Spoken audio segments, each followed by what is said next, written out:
Matra sparshastu kaunteya Shitoshna sukha dukkha Agama payino nityas Samstitikshasta bharata. Winter and the summer is temporary. Just like that, happiness and sadness is temporary. So you just have to tolerate. Very good. But why is it temporary? Material things are temporary. Material things are temporary, very good. And they come and go. Right? Like you're eating an ice cream right now, so you'll be really happy. But then when you don't have the ice cream, you won't feel the happiness because the source of that happiness is just temporary. You can't eat ice cream eternally. Just like that. If you're not watching something or you're not playing video games, your mind won't be as stimulated. Therefore, we shouldn't be attached to them and we should just tolerate it. The coming and going of happiness and sadness. When we learn to tolerate, we become very peaceful.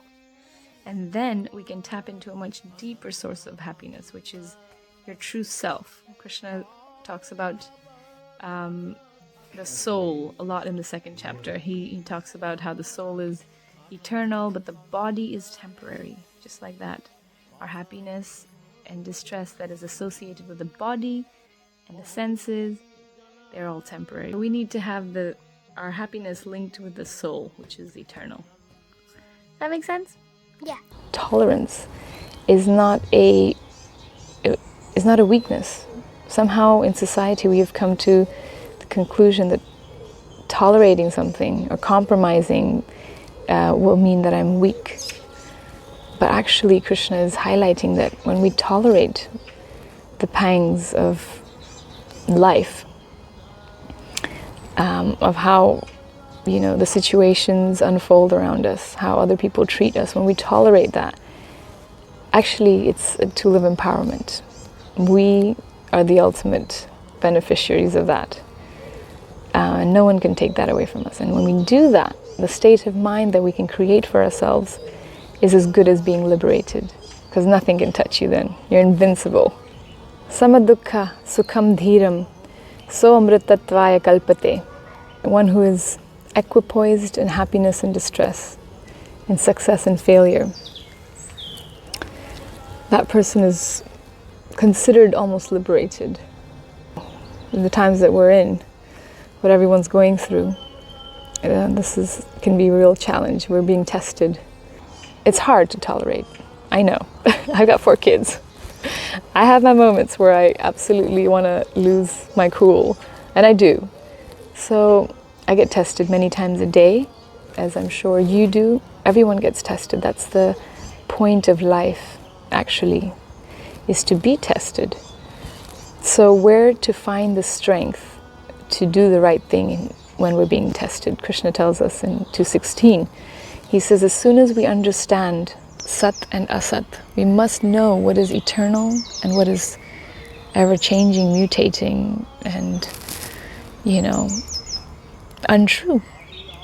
When we root ourselves in sat, then we're tapping into a much deeper reserve of, unlimited spirit energy. Because sat is the eternal truth, that which never changes. It's our eternal state of the soul, the true us, the true you and me. If we're getting our happiness simply from what we're watching or what we're eating or what we're listening to, that's called sense perception. Those are our senses doing the job of providing our source of happiness. Ultimately, we shall be disappointed because they're all temporary reserves. They don't last. We must go within. We must question what is going to last. The higher state of consciousness is called sattva.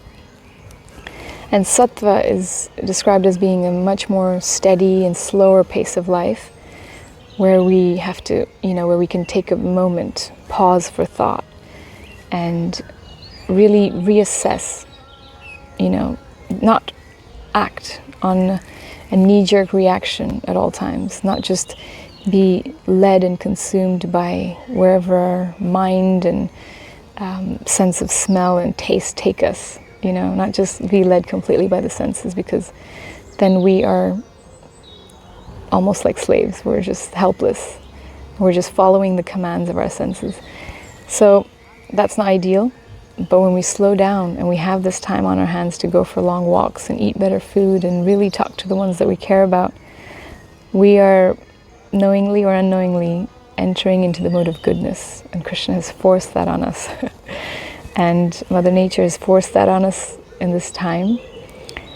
And that's why, you might notice maybe we don't need all the things that we thought we were really attached to.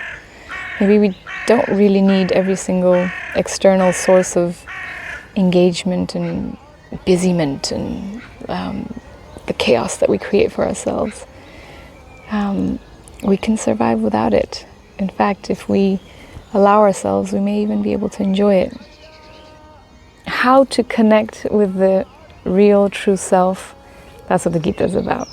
And once you create that connection with yourself, then it can change the entire experience.